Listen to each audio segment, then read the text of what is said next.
대한민국 주식시장에서 장난을 치다가는 패가 망신한다 라는 걸 확실하게 보여주는 오늘 첫날로 삼도록 하겠습니다. 코스피 지수가 사상 처음 4,000선을 넘었습니다. 오늘 코스피는 전 거래일인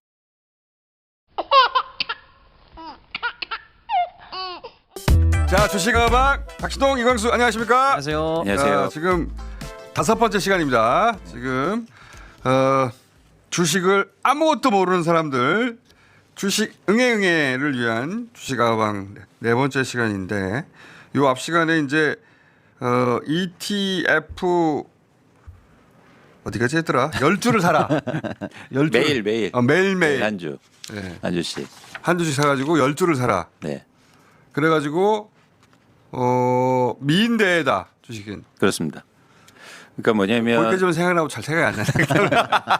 그러니까 어떤 말씀을 드렸냐면 저희가 일단 한국의 주식시장 지수를 산다. 지수를 사는 방법이 여러 가지가 있는데 그중에서 저희가 ETF를 말씀드렸고요. ETF를 말씀하셨고. 그래서 실제로 행동을 하는 게 중요하니까 ETF 매수를 매일 한 주씩 해보자. 매일 한 주씩 해가지고 10주를 보유해라. 그리고 지난주에는 약간 방법을 달리 했어요. 뭐냐면 매일 한 주 사다가 하락할 때만 산다. 아 맞다. 네, 네. 그래서 왜 이렇게 주가가 떨어질 때만 사라. 네. 왜 이렇게 다르게 했냐면 네. 사실 투자할 때 이제 두 가지가 중요한데 첫 번째는 뭐냐면 장기 투자해야 됩니다. 장기 투자. 네, 그러니까 여기서 장기 투자는 몇 여러분들이 년을 말하는 겁니까? 아, 좋은 질문입니다. 예. 가장 무식한 질문이 나왔어요.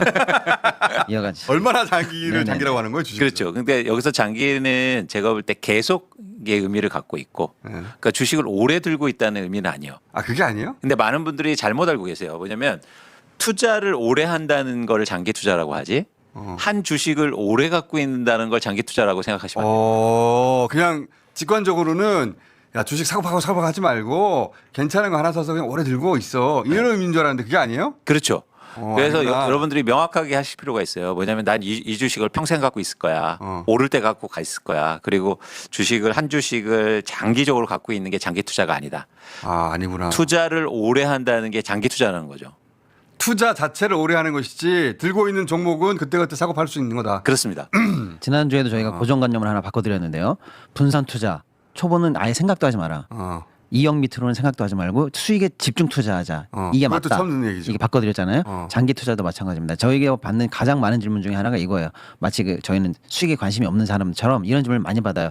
아, 저 박시동 대표, 나 우리 손주가 고등학생인데 뭐 중학생인데 성년 될 때 선물 주려고 그냥 묻어놓을 만한 거 하나만 추천해줘. 묻어두려고. 그렇지. 지금 묻어둘 거. 살짝 사갖고 나 보지도 않을 거야. 나 같은 사람한테 추천해줄 만한 거 필요한 거 있으면 얘기해. 이런 질문을 많이 받거든요. 그렇죠. 그렇게 인식해요. 예. 뭐 믿을 만한 거 하나 네. 예를 들면 이제 애플 아무것도 아닐 때 사가지고 10년 지났더니 이렇게 되잖아. 이런 걸 장기 투자라고 생각하는 거죠. 그렇죠. 묻어두는 거. 예. 그거 아니다. 그게 장기 투자가 아니다. 그렇게 하면 안 된다라는 걸 제가 표로 하나 보여드릴게요. 표로? 네. 딱 오늘부터 10년 전. 10년 전? 10년 전 우리나라 쉽게 말하면 2015년이에요. 10년 전 상위 시총 1위부터 10위까지입니다. 그리고 지금 1위부터 10위까지예요. 우리나라에서 제일 잘 나간다는 제일 덩치가 큰 회사들 10위인데 10년 지났으니까 어떻게 되는지 아세요? 3개 빼고는 70%가 바뀌었습니다. 7개가 10위에서 탈락됐고요.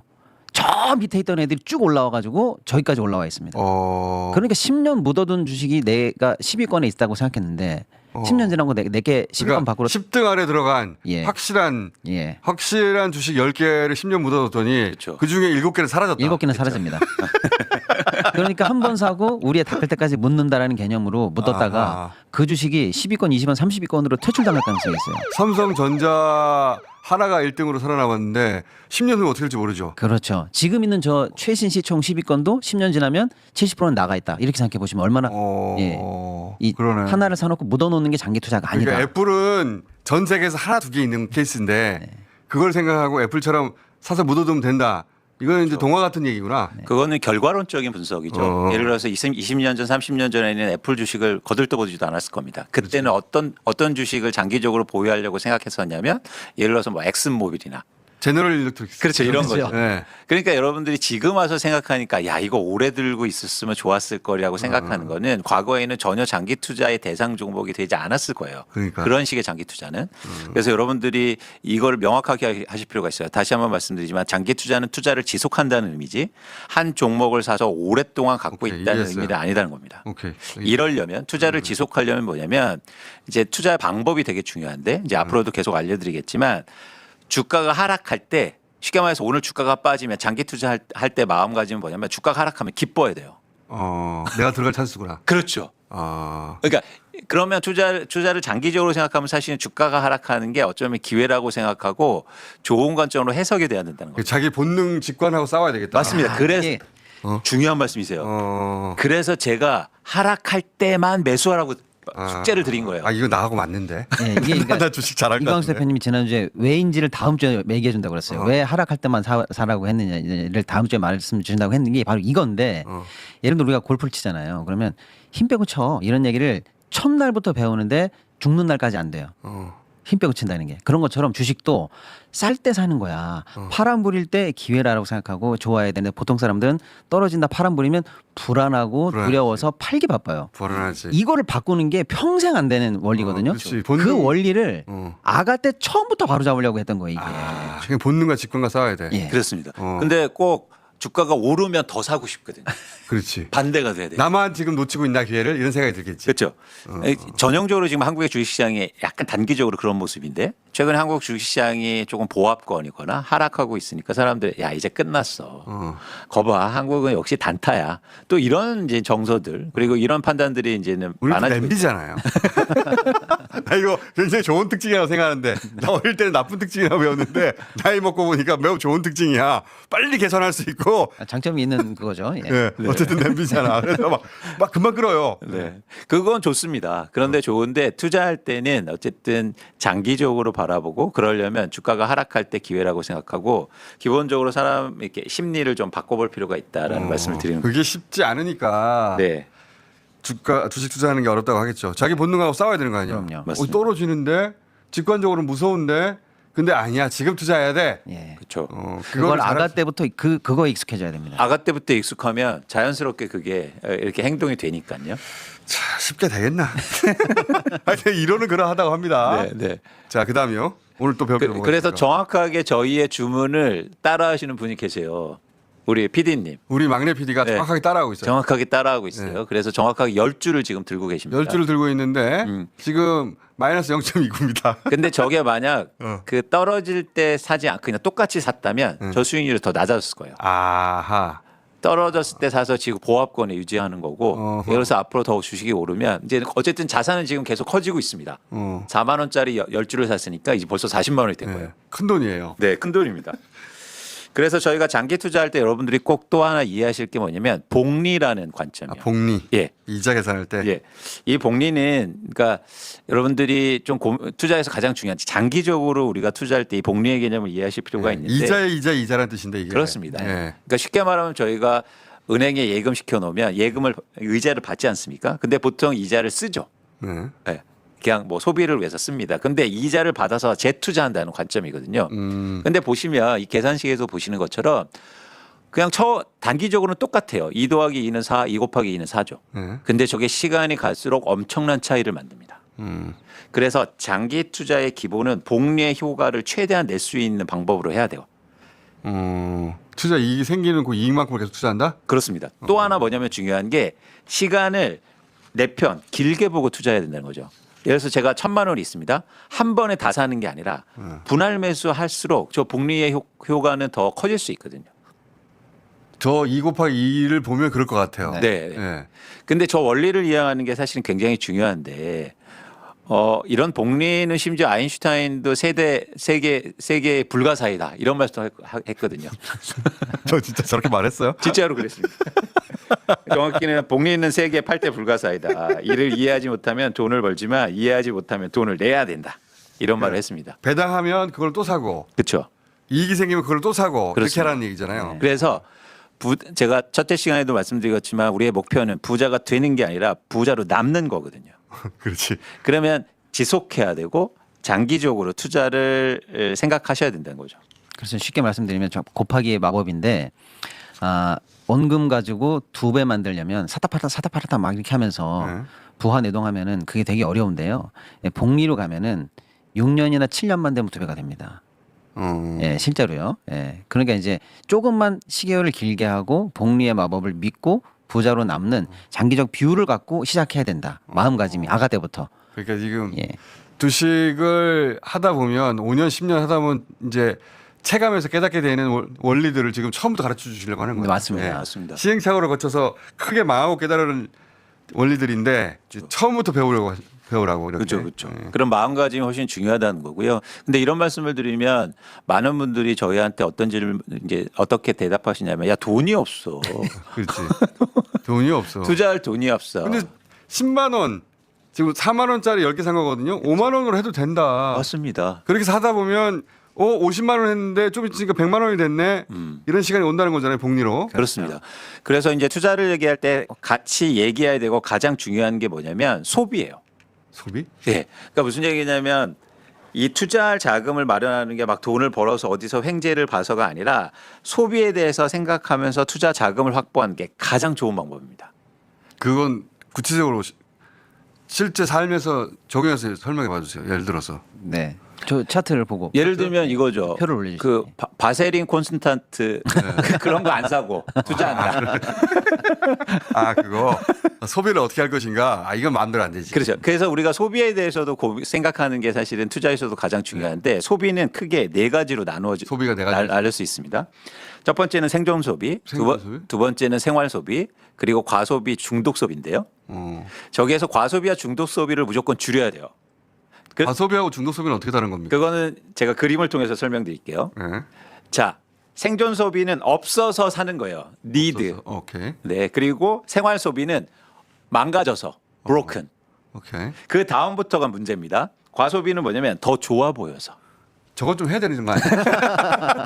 가끔씩은? 가끔씩 필요하죠. 과소비. 가끔씩 필요해요. 근데 마지막에 문제입니다. 이유 없이 사는 거. 저거는 정신적인 문제가 있는 거예요. 이게 중독 소비예요. 예. 근데 지금 바로 전 시간에 저희가 AI 얘기했지 않습니까? AI가 저 중독 소비를 극대화시켜요. 앞으로. 계속해서 자극해가지고. 그렇습니다. 살 필요 없는데도 계속 이 쇼핑 플랫폼에서 못 벗어나게 하죠. 맞습니다. 이미 들어와 있습니다. 최근에 메타, 그러니까 페이스북이요. 네. 역대 최고 실적을 냈는데요. 대부분 광고 수입에서 나옵니다. 여러분 요즘 잘 보시면요. 둘이 이렇게 점심 먹으면서 베트남 여행 얘기하잖아요. 그럼 페이스북에서 베트남 여행 광고가 떠요. 아니 우리 대화를 엿듣는단 말이야? 네. 이 나쁜 새끼들이? 진짜로 그렇게 한대요? 실제로요. 그래서 광고 야. 수익이 급증하고 있어요. 그러니까 우리는 모르는 사이에 동의 버튼을 눌렀구나. 그렇죠.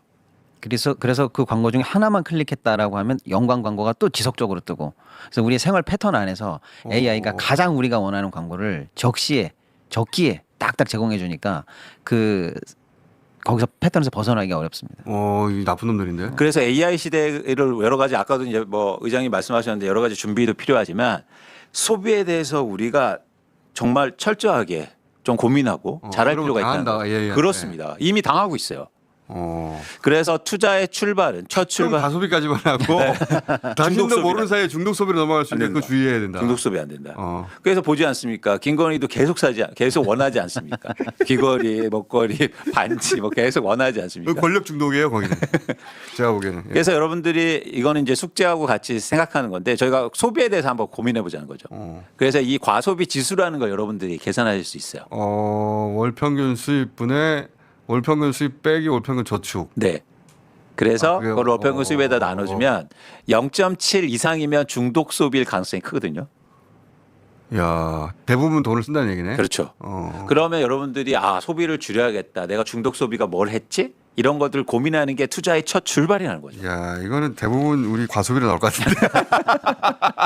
나 카드값 나가면 없어 이러는 분들 많을 것 같은데. 그러니까 거기서 예를 들어서 아까처럼 ETF 한 주가 하루에 4만 원인데 4만 원 정도 전 줄일 수 있다. 네. 그러면 그걸로 ETF 투자를 아까 주가 빠질 때 사면 어떻겠느냐라고 제안 드리는 겁니다. 그러니까 이제 주화가들이 하는 제일 또 흔한 질문이 어디부터 시드머니를 모아서 그 돈으로 주식 투자를 시작해야 됩니까? 돈이 없어요 나는. 예, 돈이 없어요. 이런 질문을 많이 받는데 돈이 하늘에서 떨어지는 게 아니거든요. 그렇지. 그러면 생활 소비 내에서 저런 패턴 내에서 분석하면 충분히 나올 자리가 있다. 돈이 어딘가에서 떨어지면 나는 그때부터 투자해야지 하는데 그 잘못된 생각이고 그렇습니다. 자기 급여에서 저런 과소비 지수를 한번 계산해보고 그중에 몇만 원이라도 떼서 제가 보기에는 주식 투자를 계속하려면 거기에 재미를 느껴야 돼요. 맞습니다. 돈을 잃는다 또는 뭐 그 돈을 번다 개념을 넘어서서 네. 그 자체의 재미를 느껴야 돼요. 보니까 맞습니다. 설명을 듣다 보니까 그렇죠. 그런데 소비를 그러니까 예를 들어서 중독 소비를 줄인 돈으로 조금씩 투자하다 보면 사실은 마음도 초연해지거든요. 어차피 내가 쓸 돈이었는데 그러면서 장기 투자로 또 연결이 돼요. 굉장히 좋은 출발이다. 네. 그래서 몇십만 원 가지고 출발하더라도 주식 투자의 원리를 이해하게 되는 것이다. 맞습니다. 아하 네. 이해했어요. 네. 좋은 말인데 지킬 수 있을까 모르겠다. 이건 삶 전반에 적용할 수 있는 매우 중요한 말들인데 보니까 네. 주식뿐만 아니라 네. 그래서 이게 재미없는 사람도 있을 수 있어요. 네. 근데 이게 이 과정 전체가 무척 재밌고 정보를 습득할 때 정치 뉴스도 봐야 되고 경제 뉴스도 봐야 되고 세상 돌아가는 것도 봐야 되고 네. 그거를 주가에 어떻게 반영할지 전망도 해보고 그리고 그게 맞았을 때 기쁘기도 하고 막 이런 재미들이 여기 다 녹아 있는 거잖아. 그렇죠. 근데 이제 정치 얘기를 하셨는데 정치 경제거든요. 사실 정치와 경제가 밀접하게 연관돼 있어서 이 두 가지를 보시는 재미가 훨씬 더 커질 수 있다고 저는 보고 있습니다.